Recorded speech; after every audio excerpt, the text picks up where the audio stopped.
तो हाँ यार, फाइनली इतने वेट के बाद स्पाइडरमैन नो वे होम का ट्रेलर इज ऑन इंटरनेट, जाके चेकआउट करो। कर ही लिया होगा मोस्ट प्रोबेबली। सो ये एक नॉर्मल ब्रेकडाउन टाइप वीडियो नहीं होगा। आई मीन इसमें अपन लोग डिटेल्स वगैरह की बात करेंगे, बट साथ में मैं अपनी एक्सपेक्टेशंस भी बताऊंगा इस मूवी से, इस ट्रेलर को देखने के बाद। So what is up everyone, आज बात करेंगे स्पाइडरमैन नो वे होम से जुड़ी कुछ एक्सपेक्टेशंस के बारे में, जो मेरे साथ साथ हम सारे फैंस देखना चाहते हैं इस मूवी में। बट शुरू करने से पहले बता दूं कि लास्ट वीडियो में पूछे गए क्वेश्चन का आंसर नर्डियश, एग्रियन गुरुजी और द ग्रे आर्मर ने बिल्कुल सही दिया था। एंड आज का क्वेश्चन है कि स्पाइडरमैन ने कौन से विलन से सबसे पहली बार फाइट करी थी कॉमिक्स में। सही आंसर बता देना, शाउट आउट मिल जाएगा। सो शुरू करते हैं एक मेजर स्पॉइलर वार्निंग के साथ।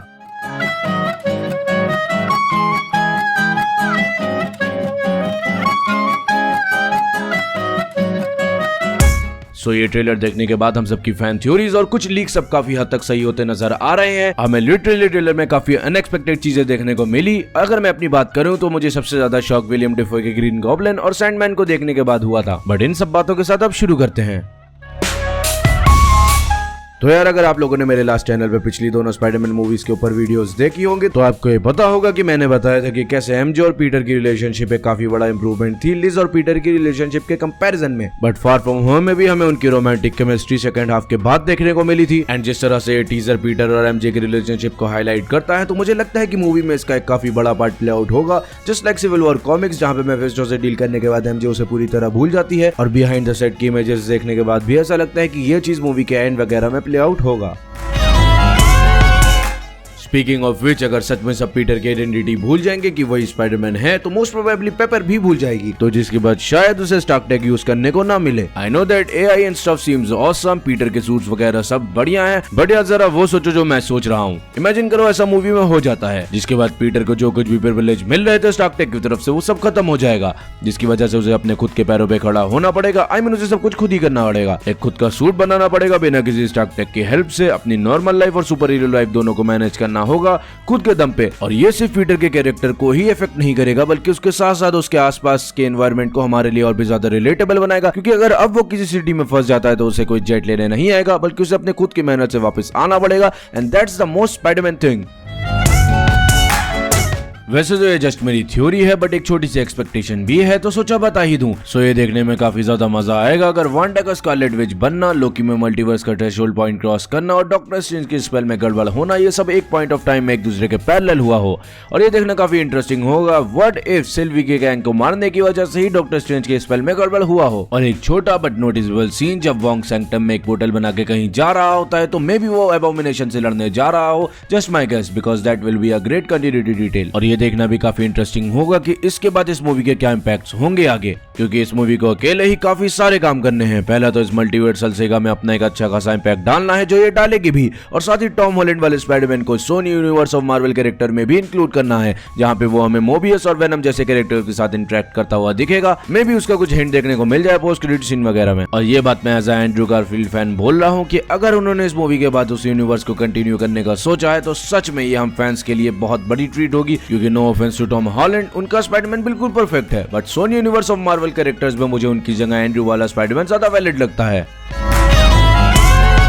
सो 5 आउट ऑफ 6 मेंबर्स तो हमें ट्रेलर में ही देखने को मिल गए हैं, जो है डॉक ऑक, ग्रीन गॉब्लिन विलियम डेफोए वाला, इलेक्ट्रो जेमी फॉक्स वाला और लिजर्ड एंड सैंडमैन, जो I don't know but I guess Sam Raimi के यूनिवर्स वाला ही है। और 6 मेंबर कोई भी हो सकता है, मे बी वो वल्चर हो, may be rhino, may be वो स्कॉर्पियन भी हो सकता है, क्योंकि वो हमें नो वे होम के लीगो सेट में भी देखने को मिला था, जो सैंक्टम की थीम पे बेस्ड था। एंड इट्स माय गेस, कुछ भी हो सकता है। इससे रिलेटेड आगे बात करेंगे वीडियो में। देन बात करते हैं बाकी विलेंस की। तो इलेक्ट्रो, सैंडमैन और गॉब्लिन के लुक्स तो अभी पूरी तरह से रिवील नहीं किए गए हैं, बट उनके प्रॉपर रेफरेंसेस और सेमी अपीयरेंस से वो कंफर्म हो जाते हैं इस मूवी के लिए। और इलेक्ट्रो तो कंप्लीटली डिफरेंट है, क्योंकि उसका कलर इस बार कॉमिक एक्यूरेसी के साथ येलो है, बट यहाँ पे डॉक ऑक और गॉब्लिन के पंपकिन बम का डिजाइन बिल्कुल सैम रेमी वाला ही है। और इंटरेस्टिंग पार्ट तो ये है कि यहाँ पे डॉक ऑक हेलो पीटर बोलते हैं, ना कि हेलो स्पाइडरमैन। सो इसका रीजन काफी सिंपल है। सो मार्वल के ट्रेलर्स हमेशा इस तरह बनाए जाते हैं कि मूवी की स्टोरी और इंपॉर्टेंट मोमेंट्स स्पॉइल ना हो जाए। सो उस सीन को भी इस तरह से एडिट किया गया है कि हमें ऐसा लगे कि वहाँ टॉम हॉलैंड वाले स्पाइडरमैन से उनका इंटरेक्शन हुआ है, बट आई गेस यहाँ पे टोबी मैगवायर वाला स्पाइडरमैन ही होगा उसकी जगह पे। जिसके बाद आते हैं नेक्स्ट पॉइंट पे। तो ये हम ऑल ओवर फैंस की डिमांड थी कि किसी तरह हमें एक साथ तीनों स्पाइडरमैन देखने को मिल जाएं, और धीरे धीरे लीक्स और काफी जानी मानी वेबसाइट के आर्टिकल्स पढ़ने के बाद ऐसा होता दिख रहा था।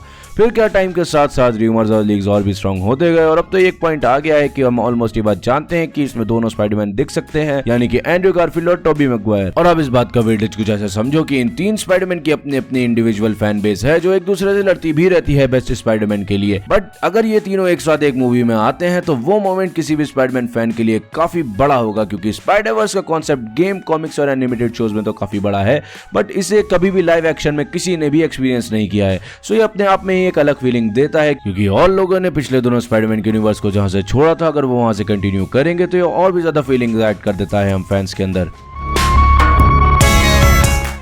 हाँ, आई नो ये बंदा मैट मर्डॉक हो सकता है या फिर ये पुलिस ऑफिसर भी हो सकता है, बट जब ये सब कुछ हो रहा है इस ट्रेलर में ओपनली, तो मुझे लगता है कि इस बंदे का इंटेंशनली इस जगह से फेस कट करना मुझे थोड़ा सा सस्पिशियस लगता है, क्योंकि I seriously want Daredevil in this movie, वो भी चार्ली कॉक्स वाला, क्योंकि व्हाई नॉट, इससे बेटर क्या सिचुएशन होगी उसे इंट्रोड्यूस करवाने की। आई मीन उसे भला ही कॉस्ट्यूम में मत दिखाओ, बट खाली मैट मर्डॉक को ही इंट्रोड्यूस कर दो इस मूवी में। एंड प्लीज इस बार नो बोनर जोक्स। हम सबको सीरियसली डेयरडेविल चाहिए एमसीयू में, जब मून नाइट, गोस्ट राइडर और जॉन वॉकर जैसे डार्क थीम कैरेक्टर्स को इंट्रोड्यूस किया जा रहा है, क्योंकि Daredevil one of the greatest show था सुपर हीरो जॉनरा का, जिसे पूरी तरह कंप्लीट नहीं किया, तो मार्वल के पास काफी अच्छा चांस है उसे कंटिन्यू करने का, जिससे वो नो वे होम से सेटअप कर सकते हैं और उसकी और पीटर की केमिस्ट्री भी वन ऑफ द हाईलाइट हो सकती है मूवी की।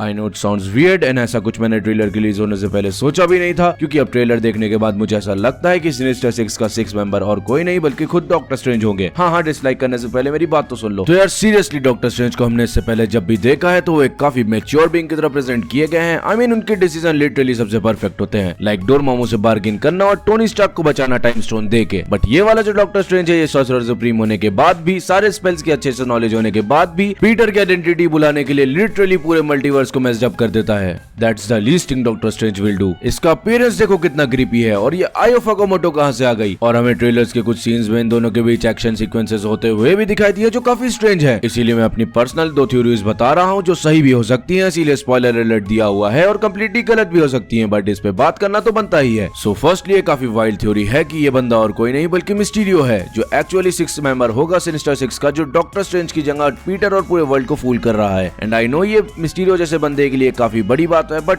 यार जरा सोच के देखो, जेक जिलेनहॉल जैसे बड़े एक्टर को मार्वल सिर्फ एक मूवी में तो यूज करेगा नहीं, सो मे बी उसका इस मूवी में कोई और रोल हो। ये तो सिर्फ मेरी थ्योरी है। और दूसरी थ्योरी ये है कि as you know Doctor Strange Multiverse of Madness technically इसका सीक्वल होगी मल्टीवर्स के पॉइंट ऑफ व्यू से, सो इसीलिए वो इधर ही सेटअप होना शुरू हो जाएगी। बिकॉज जैसे स्पाइडरमैन के अलग अलग वेरिएंट्स आएंगे, वैसे ही डॉक्टर स्ट्रेंज का भी कोई वेरिएंट आ जाए इवल वाला, just like what if. Because if you remember सारी टाइमलाइंस तो ऑलरेडी ब्रांच हो चुकी है, जिससे मल्टीवर्स ऑफ मैडनेस तो ऑलरेडी शुरू हो ही चुका है। जस्ट अ रिमाइंडर कि ये सब मेरी थ्योरी है, तो गलत भी हो सकती है और सही भी। तो ये तो थी हम सबकी एक्सपेक्टेशंस, यानी कि मेरी एक्सपेक्टेशंस आप अपनी मुझे कमेंट सेक्शन में बता सकते हो। तो जाते जाते एक काफी इंपॉर्टेंट टॉपिक डिस्कस कर लेते हैं ब्रीफली कि what could go wrong. Because मैं जानता हूं कि मार्वल का हाथ है इसमें, तो मार्जिन ऑफ एरर अपने आप कम हो जाता है, बट आई नो कि सोनी की हिस्ट्री कैसी रही है, तो मैं ब्रीफली कुछ पॉइंट्स बता देता हूं कि क्या चीजें इन्हें नहीं करनी है। अब मैं कोई बहुत बड़ा फिल्म मेकर तो हूं नहीं, बट अमेजिंग स्पाइडरमैन 2 को देखते हुए ये डिस्कस कर सकते हैं। सबसे पहली चीज तो इन्हें सारे कैरेक्टर्स को परफेक्टली हैंडल करना होगा, स्पेशली विलन्स को, क्योंकि ऐसा होने के चांसेस होते हैं कि कोई एक विलन अंडरमाइंड रह जाता है, जिससे मूवी के प्लॉट पे काफी असर पड़ता है। आप स्पाइडरमैन 3 और द अमेजिंग स्पाइडरमैन 2 को एग्जांपल कंसीडर कर सकते हो, जिसमें गॉब्लिन और वेनम बिल्कुल बकवास विलन बन के सामने आए, जिनको कोई याद भी नहीं रखता। अब इसको अवॉइड करने के लिए भी 2 चीजें कर सकते हैं। एक तो ये कि सारे विलन्स को इक्वल स्क्रीन टाइम देके प्रॉपर्ली डेवलप करना, जो काफी बड़ा टास्क है। और सेकेंडली ये कर सकते हैं कि किसी एक विलन पे फोकस्ड करके बाकी सारे विलन्स को साइड कैरेक्टर रख सकते हैं, जो कॉमिक्स वगैरह में यूजुअली होता है। लाइक अभी रूमर्स आए हैं कि ग्रीन गॉब्लिन मेन विलन होगा इस मूवी का। और अब सेकंड चीज जहां पे इन्हें मैचअप नहीं करना है वो है कि ये मूवी फोकस्ड होनी चाहिए टॉम हॉलैंड वाले स्पाइडरमैन पे। आई नो हम सब अपने फेवरेट स्पाइडरमैन को देखना चाहते हैं, बट इन दी एंड ये मूवी है तो टॉम हॉलैंड वाले स्पाइडरमैन की ही। और जो सारी story line far from home से खुल गई हैं, वो सारे नोट्स परफेक्टली टाई करनी होगी मेकर्स को। तो बस यार बहुत बातें हो गई आज की वीडियो को यहीं पे एंड करते हैं, बाकी बातें अगली वीडियो में करेंगे। सो यार अगर ऐसी ऑसम वीडियोस फ्यूचर में देखना चाहते हो तो please subscribe to our YouTube channel. मैं इंस्टाग्राम, फेसबुक, ट्विटर, डिस्कॉर्ड हर जगह पे हूँ, सारे लिंक नीचे डिस्क्रिप्शन में दिए हुए हैं, चेकआउट कर लेना। पीस। अगर मेरा द सुसाइड स्क्वाड का रिव्यू देखना चाहते हो तो राइट वाली वीडियो पे क्लिक करो, और अगर मेरी डीसीयू मूवीज की रैंकिंग देखना चाहते हो तो लेफ्ट वाली वीडियो पर।